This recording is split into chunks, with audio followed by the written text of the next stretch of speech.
بسم اللہ الرحمن الرحیم۔ السلام علیکم۔ سب سے بڑی نیکی، ایک استاد صاحب کا کلاس میں پہلا دن تھا اور سب سے پہلے بچوں کے ساتھ انٹروڈکشن کا دن ہوتا ہے، آپ کو پتہ ہے، تو ہلکے پھلکے تعارف کے بعد استاد صاحب نے کلاس میں ایک سوال پوچھا اور اشارہ ایک بچے کی طرف کر دیا کہ بیٹا آپ مجھے اس کا جواب دیں، اس کا آنسر دیں۔ تو جو ہی اس بچے کی طرف ایک بچے کی طرف استاد صاحب نے اشارہ کیا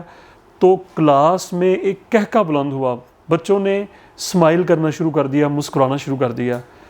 تو استاد بھی آخر استاد ہوتے ہیں، استاد صاحب کو پتہ چل گیا کہ یہ بچہ اس کلاس کا سب سے نالائق بچہ ہے، تو اس لیے دوسرے بچوں نے اس کو ہوٹنگ اس کی سٹارٹ کر دی ہے، مذاق اڑانا شروع کر دیا ہے، تو بچے اس لیے مسکرا رہے ہیں۔ خیر استاد صاحب نے بات کو پلٹ دیا، کچھ روٹین کی باتیں ہوئیں، لیکچر ختم ہوا، اس کے بعد چھٹی جب ہوئی تو استاد صاحب نے اس بچے کو جس سے سوال پوچھا تھا اس کو اپنے پاس بلا لیا۔ اب اس کو ایک انتہائی مشکل کوشچن دیا اور ساتھ ہی اس کا آنسر لکھ کے دیا اس کے رجسٹرڈ کے اوپر، اور اس کو کہا کہ بیٹا آپ نے یہ کل گھر سے اچھے طریقے سے ریڈی کر کے آنا ہے، کل کلاس میں یہی سوال پوچھوں گا اور آپ نے اس کا مجھے آنسر دینا ہے۔ اگلے دن جب استاد صاحب کا لیکچر سٹارٹ ہوا تو استاد نے وہی سوال جو بچے کو لکھ کے دیا تھا پہلے دن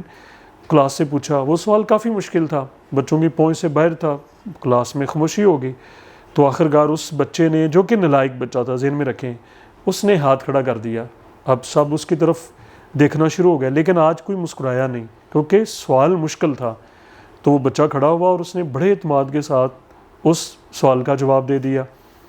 اب یہی ایکسرسائز استاد نے ہر روز شروع کر دی، ایک سوال لکھ کے دیا جاتا، وہی کوشچن کلاس میں پوچھا جاتا اور وہ بچہ بڑی آسانی کے ساتھ جناب کھڑا ہوتا اور اس کا آنسر دے دیتا۔ اس بچے کی کلاس میں ریپوٹیشن بہتر ہونا شروع ہو گئی اور اس میں کانفیڈنس ڈیولپ ہونا شروع ہو گیا، اعتماد اس کا بحال ہونا شروع ہو گیا۔ جب 2-3 مہینے گزرے اور یہ ایکسرسائز چلتی رہی، وہ استاد صاحب اس کو خصوصی محبت شفقت اس کے اوپر کرتے رہے، اور اس کا رزلٹ یہ نکلا کہ 3 مہینوں کے بعد جو پیپرز ہوئے، سب سے زیادہ نمبروں والا، سب سے بڑا سکورر اور سب سے نمبر 1 پوزیشن پہ اسکول میں جو بچہ تھا وہی نالائق بچہ تھا۔ اب میں اہم بات آپ لوگوں سے کرنا چاہتا ہوں، ہر بچے کی نفسیات، طبیعت، اس کا مزاج ایک جیسا نہیں ہوتا۔ بہت سارے بچے ایسے ہوتے ہیں کہ جن کو ہم کسی کام کا نہیں سمجھ رہے ہوتے، جن کو ہم سے مراد ٹیچر فضول کنسیڈر کر رہے ہوتے ہیں کہ یہ تو کچھ نہیں کر سکتے۔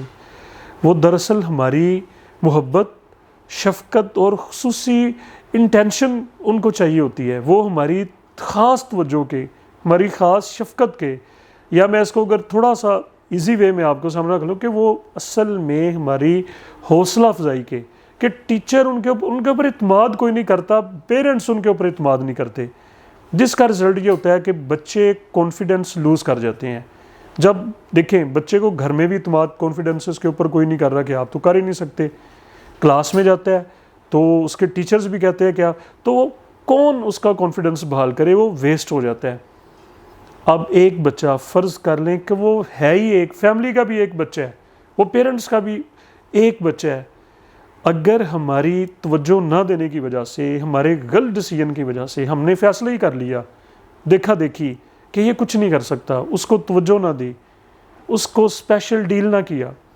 ہو سکتا ہے تھوڑی سی اسپیشل ڈیلنگ سے، تھوڑی سی خصوصی ٹائم دینے سے، ایکسٹرا ٹائم دینے سے، دوبارہ سمجھا دینے سے، اس کو علیحدگی میں سمجھا دینے سے، اس کو تھوڑا خصوصی ٹائم دے دینے سے، اس کی کسی چیز کو، غلطی کو اگنور کر لینے سے وہ بچہ آگے بڑھ جائے، وہ کامیاب ہو جائے۔